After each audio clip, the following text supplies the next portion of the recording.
Assalamualaikum warahmatullahi wabarakatuh.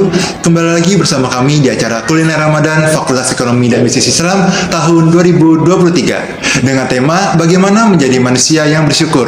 Bersama saya Azrian selaku pemandu acara untuk teman-teman untuk beberapa menit ke depan.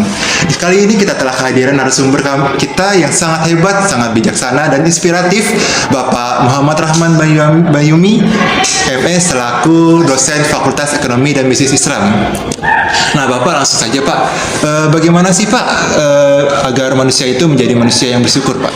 Oke, baiklah, sebenarnya konsep dari syukur itu sendiri sangat sederhana ya, sangat simpel, tapi terkadang manusia sendiri yang membuat hal itu menjadi agak rumit. Karena kalau kita lihat bersyukur itu sebenarnya manusia itu bisa beribadah dari tahap yang paling bawah ataupun paling inti dari kehidupannya. Dia bisa menggunakan atas apa yang dia miliki atau apa yang dia punya tanpa harus membandingkannya dengan orang lain. Karena konsep bersyukur itu kan kita memuji atas apa yang telah diberikan Tuhan kepada kita sebagai manusia.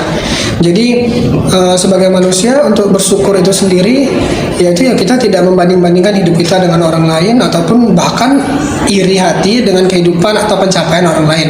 Itu merupakan salah satu bentuk kufur nikmat kalau bagi saya kayak gitu. Baik, Pak. Nah, ini Pak, kami mendapat pertanyaan dari beberapa mahasiswa, Pak. Nah, pertanyaannya itu seperti banyak mahasiswa ini yang sudah menerima takdir yang telah diberikan oleh Allah, Pak. Namun dia masih terus saja mengeluh, Pak. Itu bagaimana, Pak? Apakah masih bisa disebut dengan bersyukur, Pak? Oke, menerima takdir tapi masih mengeluh. Sering mengeluh, Pak. Menerima, sebenarnya gini ya, setiap orang kan ada fase kedewasaan masing-masing. Itu juga tidak bisa juga kita hakimi bahwa itu suatu perbuatan yang negatif, karena kadang-kadang manusia juga mempunyai kontrol itu berbeda-beda. Ada kalanya keluhan itu justru bisa jadi membawa hikmah.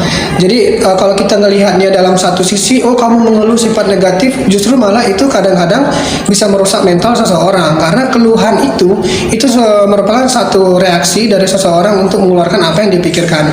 Memang kalau kita dalam keadaan normal, sebenarnya ketika kita mengeluh berarti kita tidak mempercayai akan takdir yang telah Tuhan tetapkan.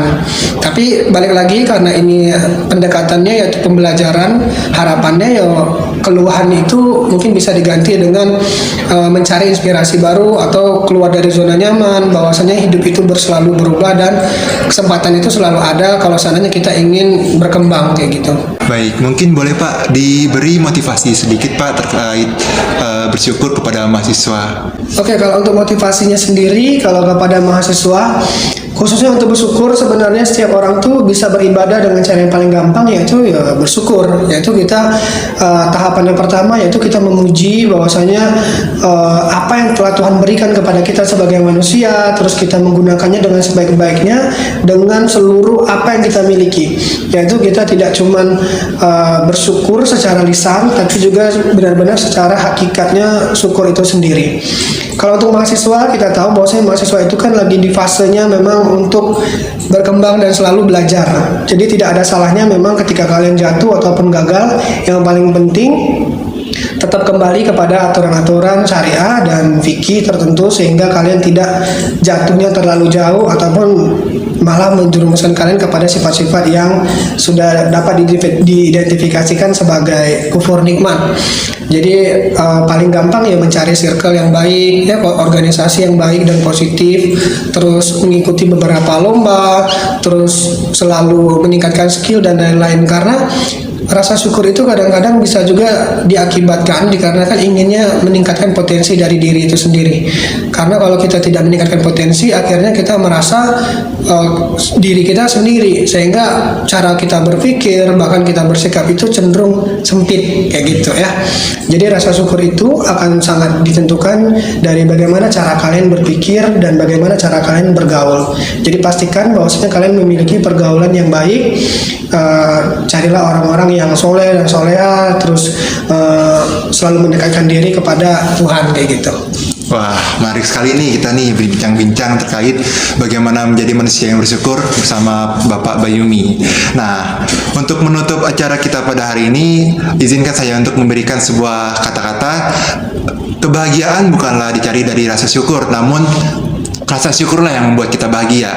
Saya Azrian selaku pembawa acara, mohon maaf apabila ada salah kata maupun ucapan. Kepada Allah saya mohon ampun. Wabillahi taufiq wal hidayah. Wassalamualaikum warahmatullahi wabarakatuh.